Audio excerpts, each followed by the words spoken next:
you ever had to make a decision and honestly had no idea whether it was the right one? Maybe choosing a major, deciding where to study, or choosing between two opportunities that both look good. And that's exactly what we will explore today through The Road Not Taken by Robert Frost. At first glance, this poem just looks like a person standing in the woods choosing between two roads. Pretty simple, right? But look a little closer, and it's really about life choices and uncertainty. Instead of looking at the poem in just one way, we are going to explore it from 4 different angles. So, let's get started.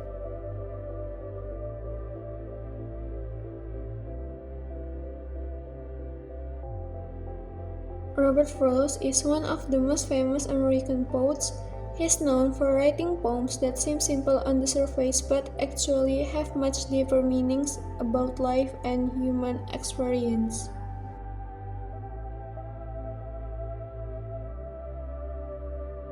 This poem was inspired by Frost's close friend Edward Thomas.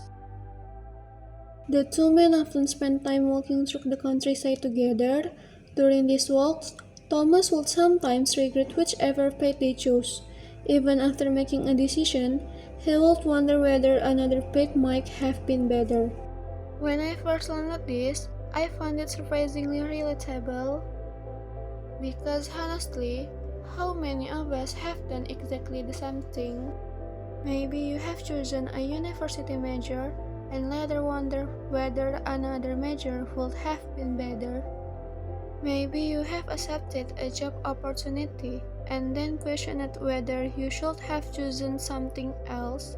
Or maybe you have simply made a decision and spent days thinking about what might have happened if you done something different.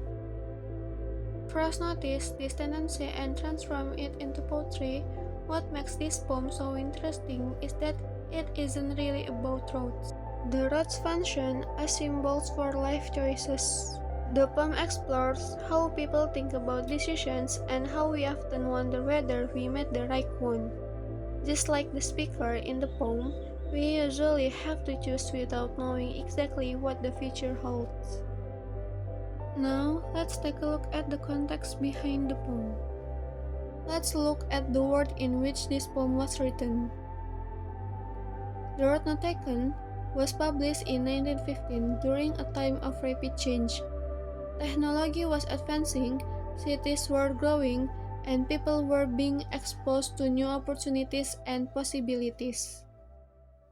For many people, life was becoming less predictable. Traditional ways of living were changing, and individuals often had to make important decisions about their future. This sense of uncertainty is reflected in the poem. What's interesting is that this situation still feels familiar today. We also live in a world that changes quickly. New technologies emerge, career paths evolve, and people constantly face choice about their education, work, and personal lives. Because of this, the road not taken remains relevant today. Even though the world has changed, people still face choices and uncertainty just as they did a century ago. Why the poem still matters today?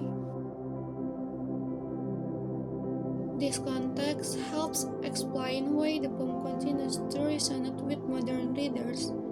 Even though most of us have never literally stood in a yellow wood choosing between two roads, we have all experienced moments when we had to make important decisions. Maybe it was choosing a university major, deciding on a career path, or making a choice that could affect our future. In those moments, we often feel uncertain because we don't know what the outcome will be. The details of our situation may be different from those of people living in 1915, but the emotion remains the same. uncertainty, hesitation, and the fear of making the wrong choice. These feelings are universal and experienced by people across different generations. That's why The Road Not Taken still connects with readers today. More than a century after it was written, its message about choices and uncertainty continues to feel relevant and meaningful.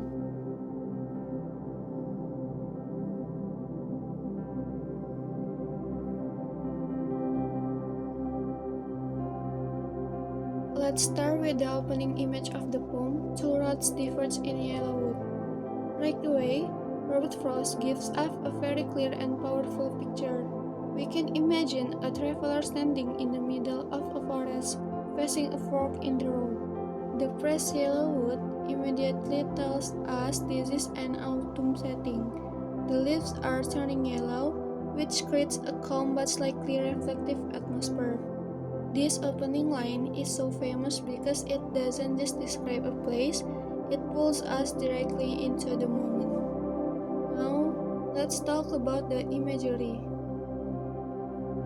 Frost uses simple but very visual language, so readers can easily picture the scene. We can imagine two paths stretching into a quiet forest covered with fallen leaves disappearing into the trees. The setting feels peaceful but also uncertain because we cannot see where either road leads. This creates a strong sense of mystery, like the future is hidden from us. Through this imagery, Frost turns a simple walk in the woods into something meaningful and thought-provoking.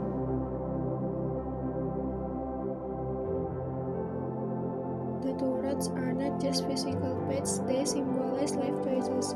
The traveler represents anyone who has to make important decisions in life. The fork in the road represents moments when we must choose one direction over another without knowing the outcome. The forest itself can symbolize the unknown future where everything is uncertain and unclear. So, in a deeper sense, this poem is not really about walking in a forest, it's about making choices in life, decisions making, and uncertainty. What I find particularly interesting is how much time the speaker spends examining the roads. He looks carefully, he compares them, he tries to gather as much information as possible before deciding. I think this reflects a very human behavior. Most of us want certainty before making important decisions. We want guarantees, we want to know that we're choosing the best option. But sometimes, that certainty simply isn't available. And here's where the poem becomes really fascinating. Many people interpret this poem as a celebration of individuality. They focus on the famous line, "I took the one less traveled by." But if we read carefully, Frost actually tells us that the roads were almost identical. In other words, the choice wasn't as clear or dramatic as people often assume. This suggests that humans may create stories about their decisions after the fact. We like to believe that our choices were meaningful and life-changing. And maybe that's true, but Frost also reminds us that sometimes the alternatives are much more similar than we think. Then we arrive at the famous ending. These lines are quoted everywhere in speech, books, graduation ceremonies, and social media posts. Yet people continue to debate their meaning. Some readers hear confidence, others hear regret, some even detect irony.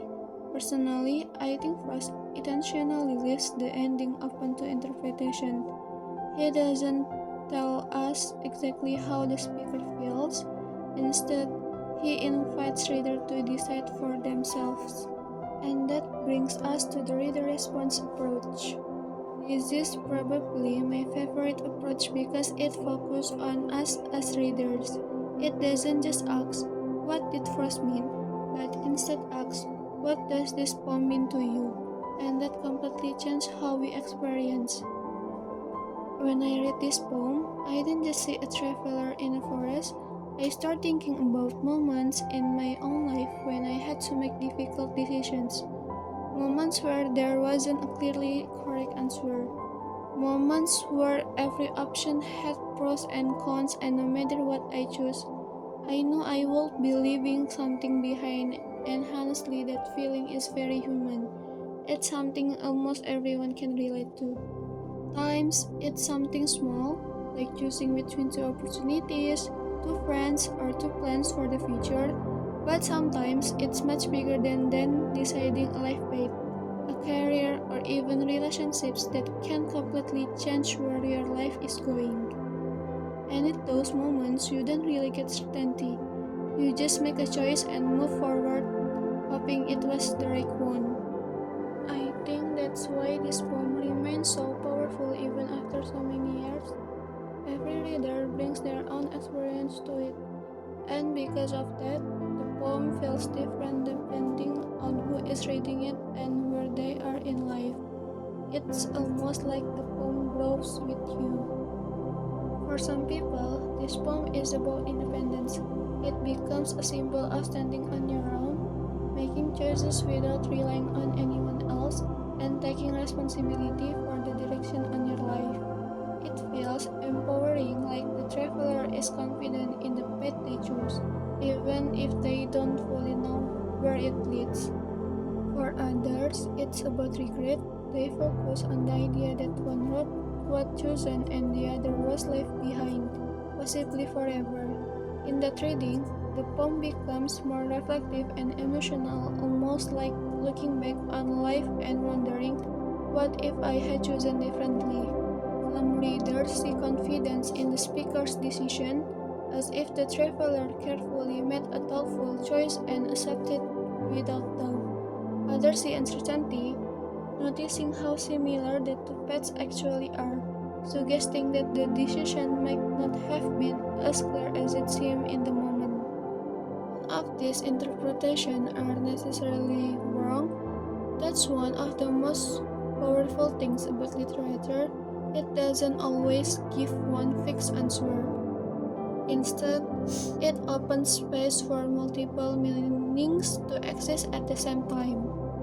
Home can mean different things to different people, depending on their experience, their emotion, and even the moment in life when they read it. The meaning isn't created only by the reader, it's also created by the reader. And in that way, every reading becomes a personal conversation between the text and the person experience. So, after looking at this poem from different perspectives, what can we learn from it? For me, the biggest lesson is that life is full of choices. Every day we make decisions, both big and small. And most of the time, we don't know exactly where those decisions will lead. We can travel every road, we can experience every possible future, but that doesn't mean we should be afraid of making choices. Sometimes we simply have to choose a direction and keep moving forward. And maybe that's the message that continues to make the road not taken relevant today. More than 100 years after it was written, it still speaks to anyone who's ever stood at a crossroads and wonder what comes next.